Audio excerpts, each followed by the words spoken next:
네, 다시 한번 인사드리겠습니다. 군산시 먹거리 통합지원센터 센터장 이창환입니다. 저한테 군산시 먹거리 통합지원센터가 아니죠. 군산시 먹거리 정책 사례를 발표해달라고 했던 것은 아마 도농국가시 중에서 그래도 군산시가 나름대로 좀 약진을 하고 있다 이렇게 생각해서 부탁을 한 것 같습니다. 군산은 여러분도 뭐 다 아시다시피 농축산물 생산액의 한 80% 이상 식량작물이 차지하는 전형적인 이제 그 곡물 생산 지역입니다.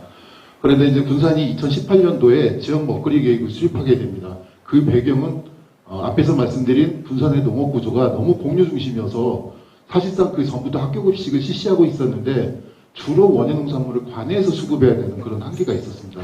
그래서 지역의 농업 구조를 조금 바꿔서 자급률을 높이고 군산산 이용을 확대하기 위한 그런 차원이 하나 있고, 또 하나는 이것도 여러분들 잘 아실 겁니다. 군산에 한국제임하고 현대중공업이 있었습니다. 이 두 개의 기업에서 군산에서 생산되는 물품의 수출량의 64%를 차지했어요. 근데 이 한국제임하고 현대중공업이 철수를 함으로 인해서 지역 경제에 상당한 타격이 입었죠. 2018년, 19년 2년 동안에 인구 4,000명이 순식간에 일출이 됐습니다. 그리고 군산 시내 사무실 공실률이 전국 평균이 6% 정도였는데 25%가 넘어가는 그런 상황까지 발생함으로 인해서 군산시에서 지역 경제를 활성화하기 위한 방안을 보심보심하면서 이 농업 먹거리 쪽에 시각을 돌리게 됩니다. 당시에 군산이 농축산물 연간 한 4천억 원, 가공품 3천억 원, 외식산업 포함해서 소비 지출이 한 1조 원 이상이 될 거라고 예상을 했었습니다. 제가 2022년도에 사회조사 이 보고서 내용을 보고 가구당 식재료 구입비를 따져보니까 실질적으로는 한 1,126억 정도가 됐었거든요. 이런 것들을 지역 내에서 순환시키고자 지역 먹거리 계획을 수립하는 그런 과정을 겪게 되는 거죠. 그리고 이 먹거리 조달 체계에서 공적 조달 체계를 구축해서 가능한 한 학교급식에 군산산이 많이 사용할 수 있도록 먹거리 통합센터를 설립해서 여기를 구심으로 해가지고 학교하고 공공급식, 기업급식을 추진하겠다라고 하는 게 당초 계획이었습니다. 근데 이제 이 군산의 군산 먹거리 계획이, 지역 먹거리 계획이 2018년도에 수립이 되고 연구용이 아니라 자체적으로 수립을 한 거거든요. 그래서 지금까지 쭉 오게 되는데 사실상 지역 먹거리 계획과 또 실행 조직인 군산 먹거리 통합지원센터가 만들어진 지 4년인데 이 짧은 4년 동안에 비교적 안정적으로 운영이 됐던 것은 바로 지역 내에서 먹거리 운동을 벌려오고 이 먹거리 운동을 통해서 학교급식 지원소에도 재정을 이끌어내고 또 학교급식 지원센터를 위탁받아서 운영해왔던 그런 자산들이 사실은 기본에 깔려 있었기 때문에 이 4년이라고 하는 짧은 시간 동안 안정적으로 나름대로 성과가 있다. 또 모험 사례 중에 하나다. 그래서 견학도 오고 하는 그런 이제 군산 지역의 먹거리 정책이 완성이 돼가고 있는 그런 상황이 되겠습니다. 그래서 이렇게 비전과 목표, 전략 및 과제를 수립을 하고 각각의 정책들을 시행하고 있는데 이 중에서 아직 시행이 안 되고 있는 게 있습니다. 그 부분은 이따 뒤에 말씀드리고요. 그 다음에 이렇게 이제 실행 체계를 짜서 먹거리 거버넌스를 구성하고 먹거리 통합제도 설립을 하면서 지역 내 순환을 시민 참여와 민간 지역 소비를 이끌어내면서 운영하게 됩니다. 다만 아까 말씀드린 대로 그동안 군산시는 학교, 그 다음에 지역아동센터, 어린이집, 유치원, 그 다음에 도농상생 공공급식 요 중심으로 사실은 그 먹거리 정책을 중심적으로 이끌어 왔었습니다. 이 복지급식이나 공공급식이라고 해서 시청, 군, 교도소, 경찰서, 그 다음에 기업급식, 새만금지구 신생기업 이 부분은 잘 안 되고 있는 부분이 있습니다. 잘 아시다시피 안 되는 이유는 먹거리 정책과라고 하는 전담부서가 있긴 하지만 관련한 부서와 협업이 잘 안 된다는 거죠. 지금 먹거리위원회를 총괄하고 계시는 분이 군산시 부시장님인데 부시장님은 전라북도에서 파견 오신 공무원이에요. 그러다 보니까 주로 이제 그 산업, 그 다음에 인구정책 이런 데에 집중을 하셔서 이 먹거리 정책에서는 이 부서 간의 어떤 협력을 이끌어낼 수 있는 그런 리더십을 발휘하기 힘든 그런 상황이 있습니다. 이렇게 이제 저희 먹거리위원회는 4개 분과로 한 40여 명 정도가 구성이 되어 있는데요. 제가 먹거리 위원회 위원분들하고 얘기를 나눠보니까 먹거리위원회 위원으로서 역할이 좀 애매하다. 뭔가 심의, 자문, 의견은 하도록 되어 있는데 행정에서 다 짜온 계획을 가지고 무조건 반대할 수도 없고 또 내가 잘 모르는 분야에서 뭐라고 얘기할 수도 없다. 이런 말씀들을 하세요. 그래서 군산시가 이번에 2기 먹거리 계획 수립을 합니다. 그래서 용역업체 선정해서 아마 다음 주에 제안 발표하고 이제 들어갈 건데요. 제가 행정에 그랬습니다. 과학지시서 초안 있으면 줘봐라. 내가 이런 사업 많이 했으니까 내가 혹시 보완할 거 있으면 보완해줄게. 해가지고 달라고 했더니 주더라고요. 그래서 제가 몇 가지 수정을 해줬지만 거기에 제가 꼭 이건 지킬 수 있게 한 건 뭐냐면 그 용역업체가 먹거리 계획을 수립을 할 때 먹거리위원회 위원들, 그 다음에 먹거리위원회에 포함되지 않은 이해관계자와 최소 2회 이상 워크숍을 통해서 계획을 수립하는 것을 명시를 했었습니다.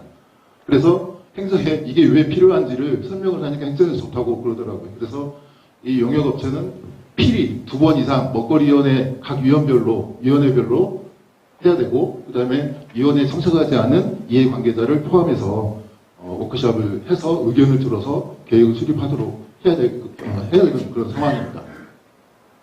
구조는 이렇게 되어 있습니다. 그래서 이 먹거리 통합센터는 한 58명 정도가 일을 하고 있고요. 기간제가 이제 16명. 그래서 이것도 이제 저희가 기간제를 실무직으로 전환하는 작업을 계속적으로 하고 있습니다. 그래서 안정적으로 상근 역량을 확보를 하면서 기간제 사용을 최소화하는 방향으로 센터를 운영할 계획입니다.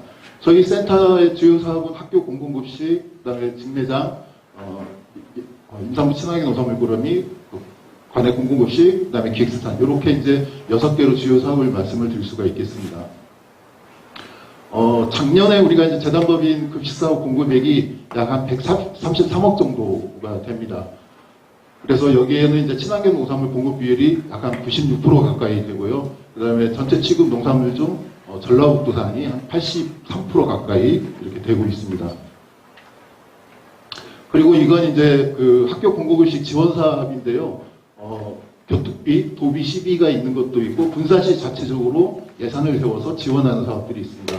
학교급식 우수농산물 지원 사업, 로컬푸드 인증 농산물 지원 사업, 친환경쌀 조석식 사색 차액 지원 사업, 그 다음에 안심구매 및 어린이집 급식 지원금, 그 다음에 식료교육 체험 및 지원 사업, 이렇게 이제 한 5개 정도는 군산시가 자체 예산을 세워서 지원을 하고 있습니다.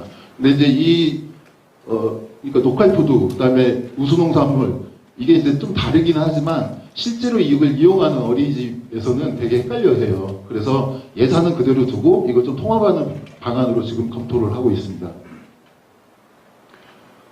저희가 이제 직매장 2개를 운영하고 있는데요. 직매장에 공급하는 농가는 약 480농가인데 실제 꾸준하게 계속적으로 공급하시는 농가는 한 131농가 정도가 됩니다. 작년에 저희가 직매장 운영해서 이 농가들에게 지급된 금액이 약 30억 정도가 지급이 됐습니다. 그리고 올해 이제 신규 사업으로는 아시다시피 그 농식품 바우처 시범 사업, 여기에 이제 사용처 공모에 참여해가지고 로컬푸드 직매장이 이제 농식품 바우처 사업장으로 선정이 됐고요. 저희가 이제 지금 그 이동약자를 위해서 군산시에서 바우처 사업 대상자에게 꾸러미 그 희망자를 저희가 신청을 지금 받고 있습니다. 그래서 이동약자들에게 꾸러미로 공급할 수 있는 방안까지 고민하고 있고요.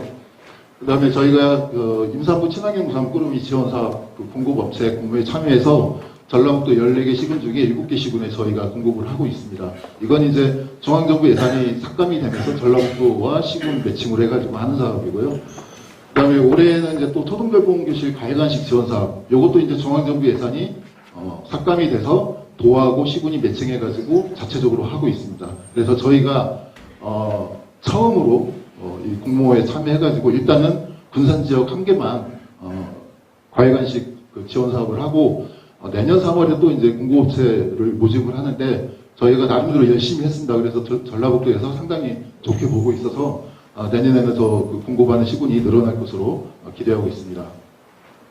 사업 성과인데요.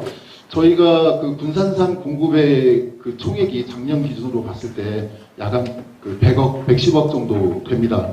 공급액 통계로 봤을 때 한 65.62%가 이제 군산산을 공급을 했던 거고요. 그리고 저희가 출연금이 작년에 9억을 받았고 올해는 8억 5천입니다. 5천만 원씩 깎이고 있는데요. 이 부분도 사실 우리 군산뿐만 아니라 전국적으로도 시의회 의원들, 그 다음에 행정공무원들이 재단법인 군산 먹거리 통합지원센터, 꼭 재단법인이 아니더라도 먹거리 정책을 실행하는 그 조직의 공공성, 공익성, 이거에 대해서 좀 제대로 인식을 해야 될 것 같습니다. 예산을 깎은 이유는 저희 보고 자립하라는 거예요. 그래서 제가 그랬습니다. 자립하면 수수료 올려야 되고 농민들 난리납니다. 소비자들도 비싸다고 안 사먹습니다. 행정의 얘기도 행정은 시의원들 이렇게 얘기하니까 어쩔 수 없다는 거예요. 그리고 모 시의원은 수수료 올려라 이렇게 얘기를 하고 있습니다. 그래서 이 문제는 사실상 우리가 먹거리 공공성을 시민들과 함께 공감대를 형성하고 뭔가 자꾸 실효성을 높여나가는 사업들을 할 필요도 있지만 그것들에 대해서 예산권을 쥐고 자주주지하는 의회 의원, 아까 어디죠? 송파구도 비슷한 경우지만은 그 의회 의원이나 공무원들이 이 먹거리 공공성이라고 하는 것이 또 지역 먹거리 계획이라고 하는 것이 어떤 의미인지에 대해서 좀 더 정확하게 이해를 해야 될 것 같다는 생각이 들었습니다. 그런데 이제 저희가 작년에 9억을 받았는데 저희가 전체 공급액이 약 한 167억 정도 됐어요. 그러니까 9억 예산 대비, 그 출연금 대비 12.2배를 저희가 사업 성과를 낸 거죠. 아까 말씀드렸다시피 이 중에 100억 가까이가 군산의 농민들, 그 다음에 지역가공업체 직접소득으로 들어갔어요. 그래서 제가 작년에 행감 때 모 시의원이 이런저런 얘기를 하길래 의원님, 단위사업 중에 9억 들여가지고 12배 이상 뻥튀기해서 직접소득으로 돌아간 거 있으면, 단위사업 있으면 한번 저한테 말씀해 주세요. 그럼 제가 말씀대로 자립을 하도록 계획을 짜보겠습니다. 이렇게 얘기했더니 이제 말씀이 없으신 거예요. 그러니까 공공성뿐만 아니라 실질적인 그 농민들이나 지역공업체 직접소득으로 상당히 효과가 높은 거죠. 그리고 저희가 그렇다고 해서 돈을 엄청나게 써가면서 그런 것도 아니에요. 아까 말씀드린 대로 출연금이 작년에 9억이었고 올해 8억 5천이었어요. 근데 저희가 얼마나 알뜰하게 했으면 전주, 익산, 완주군에 비해서 군산시가 재정자율도가 제일 높습니다. 그리고 출연금도 이 나머지 3개 지역에 비교했을 때 제일 낮아요. 진짜 이 누룽지 조금 같은 이 출연금으로 저희 직원들이 엄청나게 고생을 했어요. 이 성과를 얻은 것은 뭐냐면 직원들이 시군센터 간 거래를 아주 활발하게 했었습니다. 저희가 군산산을 가지고 타 시군에서 부족한 것을 적극적으로 찾아가서 우리 거가 이런 게 있으니 쓰시고 또 우리가 없는 것이 이런 게 있으니 우리가 쓸게요 라고 하는 소위 말하는 영업활동을 엄청나게 한 거죠. 그래서 직원들의 노력으로 사실상 이런 재정자립들이 이뤘고, 그 다음에 일정하게 이제 시에서도 이 로컬푸드 소비나, 그 다음에 친환경 농산물 소비 확대를 위해서 지원한 지원금도 있지만, 이 정책 자금을 빼고 한 겁니다. 예. 그래서 빼고 한 거기 때문에, 이 센터의 노력이 상당히 컸다. 이렇게 말씀드릴 수가 있겠습니다. 그래서 향후 과제는 일단 행정에서는 아까도 비슷한 말씀 드렸지만, 지역 먹거리 계획에 대해서 지역사회에 올바른 공감대를 좀 확산할 수 있도록 하는 노력을 더 필요하다는 생각이 들었습니다. 그래서 이 먹거리 계획에 대한 평가를 좀 제대로 해서 이 먹거리 계획에 반영을 하고 시민 공감대를 확대하는 이런 게 행정에서 노력이 필요할 것 같고요. 그 다음에 시의원이나 연가부서 공무원, 전문가 시민들이 함께 토론하고 공감하는 장 마련이 필요할 것 같습니다. 그래서 매년 성과 공유를 하자고 제안을 했는데 올해는 이제 예산을 안 세웠기 때문에 올해는 저희 군산 먹거리 통합센터가 예산을 세워가지고 이해관계자와 그 다음에 로컬푸드 모니터링단 등등 이런 다양한 분들을 좀 모여서 함께 성과를 공유하는, 그리고 내년의 계획에 대해서 함께 좀 공유하는 그런 자리를 좀 가질 생각이고요. 한 300명 규모로 해볼 생각입니다. 이때 이제 말씀하신 시의원님도 초청할 거고요. 그 다음에 먹거리 관련 부서들과 협력 시스템 구축 및 먹거리 정책과 설치. 아까 이제 부시장님이 전체를 통괄하다 보니까 관심이 없으세요. 먹거리 정책과 과장님이 계시지만 다른 부서를 통괄할 만한 그런 위치에 있지 않아요. 그래서 군산도 이걸 필요하겠다라는 생각이 들고요.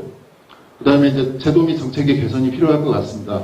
먹거리 기본조례가 저희가 올해 3월 달에 제정을 했어요. 그래서 이 먹거리 기본조례에 의해서 이제 이 지역 먹거리 계획의 실행이 담보가 될 텐데, 그럼에도 불구하고 부족한 부분이 있을 거라고 생각하고 그것들을 찾아내는 과제가 필요할 것 같다는 생각이 듭니다.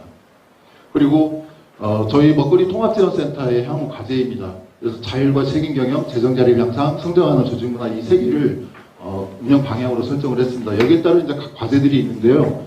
자율과 책임 경영은 저희가 예를 들어 승진을 시킨다든지 아니면은 퇴사한 직원 대신 신규 직원을 채용한다든지 하는 데 있어서 행정이 거의 승인에 가까운 간섭이 심해요. 그렇다고 해서 우리가 인원을 무조건 늘리는 게 아니라 퇴직한 직원을 괴론을 보충하는 거였고, 제가 이전 과장님 계실 때 이 채용 문제로 협의하러 갔더니 미리 제가 가는 걸 아는데 차 타고 도망가시더라고요. 그래서 그거 가지고 제가 친한 시의원 만나가지고 하소연을 했습니다. 그래서 다행히 그게 이제 지금은 좀 부드러워졌는데, 지금 10월 달에 저희 조례가 바뀌게 되면서 제가 상임이사가 아니라 이제 대표이사 체계로 바뀌게 됩니다. 그렇게 되면 이제 인사권 같은 경우도 많이 권한을 주는데, 문제는 그렇게 했을 때 또 시의원들이 대표이사니까 이제는 권한을 가지고 재정 자립을 철저히 완수하라 이렇게 할 것 같은 불안감이 엄습을 합니다. 아무튼 제가 센터장으로 있는 동안에는 이겨먹으려고 어쨌든 지금 이제 시민들과의 접점을 많이 확대하는 쪽에 제가 노력을 지금 하고 있는 상황입니다. 네. 나머지 이제 이런 추진 방향에 따른 세부적인 과제는 제가 말씀드린 내용에 다 들어가 있으니까요. 참고해 보시면 될 것 같고요. 아무튼 저희가 이제 은평구 공공급식이 올해 안에 이제 등급급식으로 전환을 은평구에서는 한다고 했습니다. 그러나 끝까지 저희가 해볼 때까지 해보려고요. 그래서 우리 이보희 대표님이 도와주셔가지고 아마 다음 주쯤에 은평구가 지역구인 박주민 의원실하고의 간담회가 있습니다. 그래서 최대한 은평구 구청장의 마음을 돌리는데 집중을 하려고 노력하고 있습니다. 이상 제 말씀 마치겠습니다.